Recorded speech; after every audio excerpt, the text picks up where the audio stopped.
کل جیل گئے, ہمیں 4 گھنٹے اندر نہیں آنے دیا. خان صاحب بھی انتظار کر رہے تھے, کل ہماری فیملی کا ملاقات کا دن تھا اور انہوں نے ہمیں 4 گھنٹے باہر ہمیں بیٹھنا پڑا, اور ہم بھی نہیں گئے. ان کا خیال تھا ہم شاید وہاں سے 4 گھنٹے انتظار نہیں کریں گے, وہاں سے چلے جائیں گے.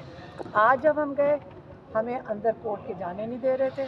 عمران خان کہتے ہیں میرے لائرز کو اندر نہیں آنے دے رہے تھے, ان کے لائر باہر کھڑے تھے. ایک میں خیال میں وہ مشال یوسفزئی اور علی ظفر اندر بھیج دیے, باقی ہم ساروں کو باہر کھڑا کر دیا. تو یہ جو چیزیں وہ کر رہے ہیں, اور ان کے جو پولیٹیکل لوگ آتے ہیں ان کو نہیں اندر آنے دے رہے. 6 لوگ آ کے باہر کھڑے ہوتے جو ان کو اجازت ہے لیگلی, جو ان کو لاز جو مینیول ہے, جیل مینیول, اس کے مطابق جو اجازت ہے, 6 کو نہیں اندر آنے دیں گے. 2 بھیج دیے, جو کرنل صاحب یا میجر صاحب کا دل کرے ان کو اندر کر دیتے ہیں. تو یہ جو جان کے اب زیادہ تنگ کر رہے ہیں. ایک اور وجہ یہ ہو سکتی ہے, انہوں نے عمران خان نے بھی کہا کہ یہ کیس بنانا چاہ رہے ہیں یہاں ادھر ادھر جوڑ کے, کہ یہاں پہ کیونکہ کورٹس میں کیسز عمران خان کے ختم ہو گئے ہیں. یہ ہمارے یہاں ججز اتنا گھسیٹ نہیں سکیں گے, ان کے اندر وہ دم نہیں ہے. آپ نے آج بھی دیکھ لیا کہ وہ اتنا بے تکا لگ رہا ہے کہ وہ گھسیٹ نہیں سکتے.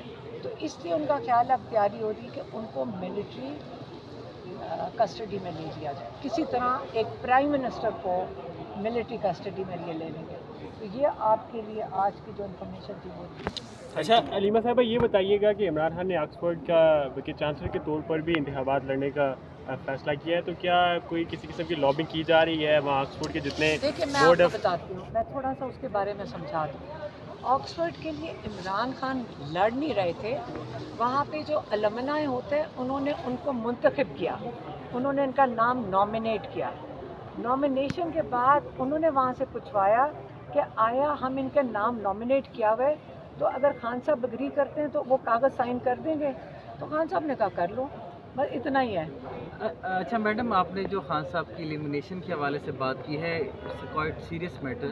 تو یہ آپ نے پارٹی کے جو قیادت ہے ان سے یہ کنسرن شو کیا ہے, اس حوالے سے ان کی یہ بات ہمیں نظر نہیں آتی. آپ نے پہلے بات کی اور ابھی بھی آپ ہی کر رہی ہیں, اس حوالے سے لوگوں کو بڑا کنسرن ہے overall across the country. اس کی ذرا تفصیلات ذرا فراہم کریں, کون یہ کہہ رہا ہے, کہاں سے انفارمیشن؟ دیکھیں ہمارا تو کام ہے صرف اپنے بھائی تک پیغام پہنچا دینا, اور میں نے آپ کو بتا دیا انہوں نے آگے اس کا زندگی موت اللہ کے ہاتھ میں, لیکن اگر کچھ ہوگا تو جنرل عاصم منیر واحد انسان ہے جو 100% اس کی ذمہ داری اس پہ جاتی ہے. یاد رکھیں 3 دفعہ اور بھی عمران خان کے اوپر قاتلانہ حملہ ہو چکا ہے, یہ کبھی نہ بھولنا. یہ نہیں کہ پہلی دفعہ ہونے لگا ہے, وہ اللہ تعالیٰ نے ان کی کامیابی پچھلی دفعہ نہیں دی تھی, اور وہ اپنے خواب یہ نہ سوچیں کہ وہ چھوڑ چکے ہیں.